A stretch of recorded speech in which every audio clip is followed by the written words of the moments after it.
Tom Holland is finally about to sign his contract to return as Spider-Man for multiple films? Let's talk about that. What's up guys, Scarlett here, and I hope you're having a good day today. So there have recently been rumors about Tom Holland wrapping up his contract to return as Spider-Man for not just his Spider-Man trilogy, Spider-Man 4, 5, and 6, but as well as Avengers films and apparently Daredevil Born Again. Before I start the video, I cover a lot of Spider-Man news, but also general Marvel news, and I enjoy the occasional DC news as well, so if that sounds good to you, hit the subscribe button and turn notifications on so you don't miss any uploads. So yes, it has been reported, not 100% confirmed yet from my knowledge at least, that Tom Holland is finalizing a new contract to return as Spider-Man in the MCU. This is great news to hear since there hasn't been a single word about Spider-Man for a while. People were getting worried thinking maybe he won't return to play Spider-Man, especially since on social media and various interviews, Tom Holland has said things like maybe it's time to pass the torch and that he definitely doesn't want to play Spider-Man forever. Keep in mind though, he does still have one more MCU project appearance from his last contract he hasn't fulfilled yet. But back to his new contract. This new contract, he will reportedly be returning for a new trilogy, so Spider-Man 4, 5, and 6, which is great to hear. And not only that, but he will also appear in Avengers, Kang Dynasty, and Secret Wars, which will be very exciting and definitely interesting. But also a sidebar that Jacob and Zendaya haven't signed anything so far, or we haven't heard anything at least. And I also did a theory on why they most likely won't be returning in the upcoming Spider-Man trilogy, so if you want to check that out, I'll put it in the cards above. But with both of them not signing anything, I think my theory seems to line up so far at least. Now there have been rumors of Daredevil Born Again and Spider-Man 4 being connected, but people were also reporting that Tom Holland's contract includes a Disney Plus appearance and it most likely being Daredevil Born Again, but there's a couple problems with this. The person that scooped Tom's deal said Tom will appear in Daredevil Born Again and the Kang Dynasty and Secret Wars and again his trilogy, but Alex P replied and said Holland's contract doesn't feature any Disney Plus appearances, I'm being told. So if any deal out there includes an appearance in a Disney Plus show, chances are it isn't real. So that's just the first point that I wanted to make about Tom showing up in Daredevil, but the second point I wanted to make about why I highly doubt Tom Holland will actually appear in Daredevil Born Again as Spider-Man is basically just that Tom Holland is too big of a star to be put in a Disney Plus series for one episode. For example, they wouldn't put Robert Downey Jr. in Armor Wars as, I don't know, for example, like an AI holograph if it was still a Disney Plus show, but now that it's a movie and the scope of Armor Wars will be way bigger, that's a lot more likely to happen now, and Robert Downey Jr. I'm sure would like to do that and would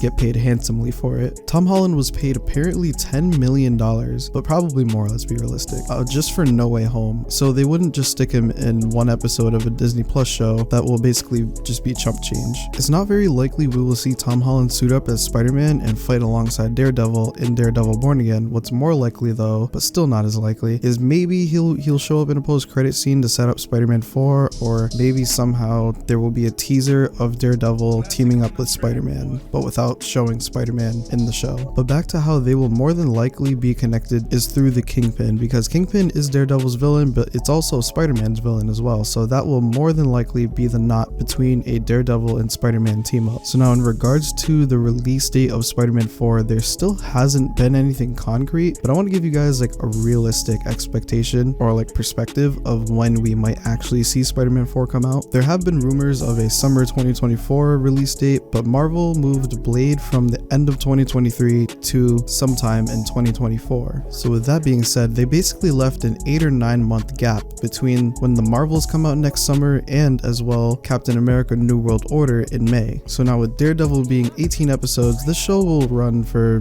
definitely like 3 or 4 months maybe. So if they started in January, it wouldn't be done until the beginning of May or maybe the end of April. But we also have to remember Sony's deal, they need to put out a Spider-Man movie every couple years. Spider-Man 4 could also as well not do as well as the last 3 if they squished it between 2 huge MCU releases, but they need to get it out because of the deal or they lose the rights and it goes back to Marvel, and they obviously don't want that. So to put it in simple terms, they can have more options of when to release Spider-Man if they don't make Daredevil Born Again a direct lead into Spider-Man 4. If they didn't make Daredevil Born Again a direct lead into Spider-Man 4, they could push forward the production of Spider-Man 4 and start shooting in probably next year in 2023, and probably release the movies sometime before Captain America, in between that 9-month gap. Maybe they could release it in March of 2024 or February maybe. But in terms of Spider-Man appearing in Daredevil Born Again, or really even a post-credit scene teaser, it could affect the release date. But honestly, who knows, because anything with Daredevil and Spider-Man have all been rumors, and we have to remember, we did get the post-credit scene with the symbiote at the end of No Way Home, so they might go that route for Spider-Man 4, but I really hope that they don't do that story for Spider-Man 4. I feel like we should maybe wait till 6 for Venom, so that like maybe he can get the symbiote at the end of Spider-Man 4 possibly, and maybe he could have it for Spider-Man 5, and they could have a Sinister Six movie for Spider-Man 5 where he fights the Sinister Six with the symbiote, and he'll eventually take it off and have to fight them without it, and they somehow set up Venom for Spider-Man 6 or something like that. I think that wouldn't be a bad idea at all, but we'll just have to wait and see. So with that being said, that's everything I got for you guys today. So if you are new to the channel and enjoyed this video, hit the subscribe button. If you already have subscribed, don't forget to leave your opinion on what we talked about today or your opinion on today's video in the comments below. I always read and respond to comments. Are you guys excited for Spider-Man 4? I'm massively excited for it. Let me know down in the comments. Don't forget to leave a like if you enjoyed this video. That lets me know if you guys want more of this type of content. Again, hope you have a good day